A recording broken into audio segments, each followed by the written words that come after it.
So here we are, almost at the end of the first week of the trial of Douglas Garland. He, of course, is the man who's accused of 3 counts of first-degree murder in a story that riveted the country about 2 years ago in June of 2014, when a little boy who was sleeping over at his grandparents disappeared. They all disappeared. Mr. Garland is pleading not guilty. The week began very dramatically with the testimony of Jennifer O'Brien, the mother of Nathan O'Brien, the 5-year-old boy, and the daughter of Alvin and Kathy Lickness. She'd gone the next morning to pick up her oldest son, or middle son actually, to pick up Nathan, and to her horror walked into a house that was filled with blood and there were no people.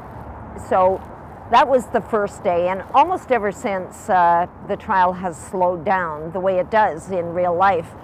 One of the witnesses, one of the forensic officers, was asked, how much like one of the television shows an actual crime scene investigation is like. How much does it resemble, say, CSI or something like that? And his answer was, well, what happens in an hour or less on television takes days and weeks and sometimes months in actual practice. And today we are hearing from a woman who was the forensic sergeant in charge of the forensic team at the Lickness house, Sergeant Lynn Garland. It is the opposite of glamorous work, actually. She was crawling on her hands and knees, dressed in the bunny suits that we all know from TV shows, with a flashlight held at an oblique angle to try and see all what she thought, and then it was only a thought, what she thought were all the bloody footprints from a size 13 Dr. Scholl's running shoe.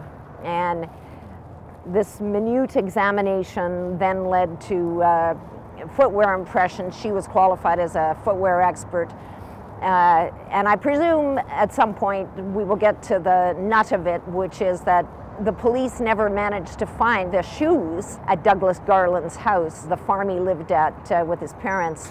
They did find shoe boxes showing that he indeed had owned a pair of these shoes. So we've gone from the highly emotional and dramatic to the nitty-gritty of modern police investigation, and that is pretty much the first week.